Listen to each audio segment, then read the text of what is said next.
Well, we wish we didn't know that. Welcome to MsMojo, and today we're counting down our picks for the top 10 facts about children's shows that will ruin your childhood. Listen up, dummy. This may be your birthday, but when the presents are open, I get first dibs on the toys. For this list, we're only looking at actual facts that have been reported about TV series aimed at a younger demographic or meant to be watchable by people of all ages, and not fan theories or dark scenes. This time. If you like what you're hearing, be sure to check out the full song at the link below. And it kills me so. I took so long, I'll never turn my back on you. Number 10. Phill Lewis was arrested. The Sweet Life of Zack and Cody. On The Sweet Life of Zack and Cody, Phill Lewis played Marion Mosby, the Tipton Hotel's tight-laced manager. Impressive catch, Esteban. But Lewis's real life is much darker. Long before appearing on the show, back in 1991, he was arrested for manslaughter after killing a woman in a drunk driving accident. At the time, his blood alcohol level was 3 times the legal limit. He was sentenced to 5 years in prison, but only ended up serving a fraction of his sentence. False alarm, Esteban. Oh! By 2005, he'd left his past behind him and become a Disney Channel star. And I'm an Egyptian belly dancer named Melina. Number 9. Jamie Foxworth worked in adult entertainment. Family Matters. If you watched Family Matters, you certainly recognize Jamie Foxworth as Judy Winslow, who was the little girl when the show began filming. After the show ended in 1998, however, Foxworth fell on some hard times and ended up working in the porn industry, using the name Crave and appearing in a handful of films between 2000 and 2002. She's also experienced issues with her mental health as well as substance abuse. Luckily, she seems to have turned things around and is now a mother to her son, Michael Douglas Shaw Jr. I made a prayer to God and I was like, if you just give me the healthiest son, I will stop today. And I stopped. Number 8. Curious George is not a monkey. Curious George. You probably know Curious George as the mischievous monkey who's appeared in books, television shows, and movies over the decades. But our perception of him may have been wrong all this time. You might not have noticed that while George has a monkeyish look, he doesn't actually have a tail, which is what distinguishes monkeys from apes. This morning, the paper found George. Sorry! There is one kind of tailless monkey, the Barbary macaque. But George doesn't look like one of those. Nor does he hail from the mountains of northern Africa like they do. So that must mean that he's more likely an ape. Are you okay? Number 7. Racist imagery. Rugrats. Happy birthday, Tommy. Rugrats may at first seem like your typical wholesome kids show, but under the surface, it's definitely more complex than that. First, there's the issue of Chucky's mom, who was mentioned on and off in the early episodes, but was later stated to be dead. My sweet little Chucky, though I must leave you behind me. This poem will tell you where you always can find me. Did she die during the show's run? The series has also been accused of using racist imagery in the portrayal of Tommy's grandfather, Grandpa Boris. He's Jewish and is illustrated in a way that resembled what the Nazis showed Jews to look like during World War II. Many disagree, though, and say that the portrayal of Judaism in Rugrats was progressive and helpful to them growing up. I don't care, Chucky. These are the books our forefathers read, and our 5 fathers, and our 6 fathers, and I'm not stopping now. Number 6. The Flintstones advertised cigarettes. The Flintstones. On commercial breaks for kid shows in more recent decades, you're probably used to seeing ads for toys, snack foods, and other child-friendly products. But back in the 60s, advertising was basically the Wild West.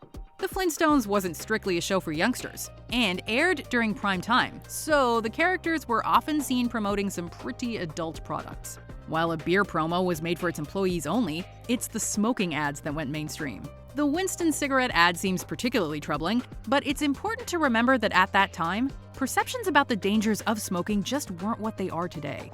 The Flintstones has been brought to you by Winston, America's best-selling, best-tasting filter cigarette. Number 5. An episode of Tiny Toon Adventures was banned. Tiny Toon Adventures. We're tiny, we're toony, we're all a little loony. Tiny Toon Adventures is an adorable show about young characters in the world of Looney Tunes who are attending Acme Luniversity. In one episode, though, which was eventually banned, the characters decide to drink some beer and end up getting drunk, stealing a cop car, and driving off a cliff. That's not a very good sign.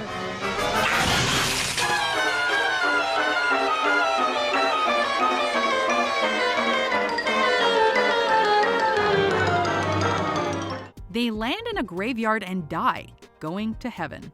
Yep, you heard that right. Despite the fact that the segment was supposed to warn viewers about the dangers of drinking, we can all agree that they probably went too far.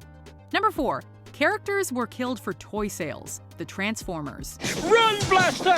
Save yourself! In between the second and third season of the Transformers TV show, the creators released a movie set in the futuristic year of 2005. The film is a veritable bloodbath, with characters seeming to die left, right, and center. Turns out that Hasbro, who was behind the Transformers line of toys, found that killing off characters ended up increasing toy sales. So they had a say on who lived and who died. Prime, you can't die! This film even killed off the beloved Optimus Prime, but the fan letter campaign for his resurrection was luckily successful. Decepticons! Leave this place or die! Optimus Prime! Number 3. David Yost was bullied on set. Mighty Morphin Power Rangers. David Yost played Billy Cranston, also known as the Blue Ranger on Mighty Morphin Power Rangers. But the character transitioned to becoming a technical advisor on Power Ranger Zeo until Yost left for good before the end of that season. It turns out this wasn't over a pay dispute as was originally thought, but was really because Yost had been persistently bullied on set by the crew due to his sexuality. He was even reportedly called homophobic slurs. And the reason that I walked off is because I was called it one too many times. The Power Rangers franchise seems to attract horrifying stories.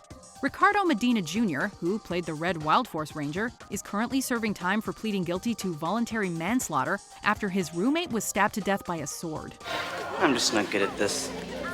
Billy, don't worry. I mean, even I was a beginner once. Thuy Trang, who played the first Yellow Ranger, was tragically killed in a car accident when she was just 27 years old. Number 2. The voice of Elmo was accused of misconduct. Sesame Street. You may not recognize Kevin Clash, but you've certainly heard his voice before. Clash voiced Elmo on Sesame Street from 1985 all the way to 2012. Kevin Clash, it's a pleasure, and Elmo, it's an even bigger pleasure. Thanks for having us. But unfortunately, his reasons for leaving the show were disturbing ones. He resigned because there were several allegations against him for acting sexually inappropriately, including having a relationship with a minor. Welcome to preschool! We're gonna have the bestest day ever! He denied all the accusations, saying that the relationship was between, quote, consenting adults. And since the statute of limitations had passed, legal actions were not taken. But his relationship was definitely tarnished nonetheless. Wait, are you sure that it is not the number Twinkly Dink? No, Professor Grover. 1, 2, 3. After 2 comes 3. Well, if it makes you feel any better, I am also ruining my own childhood here.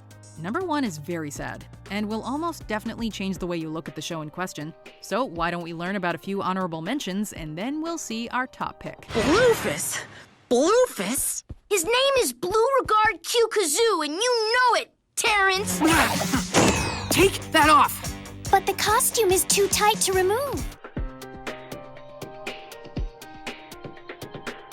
Pizza time!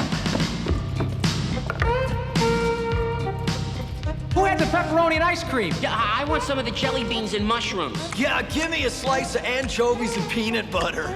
Before we continue, be sure to subscribe to our channel and ring the bell to get notified about our latest videos. You have the option to be notified for occasional videos or all of them. If you're on your phone, make sure you go into your settings and switch on notifications.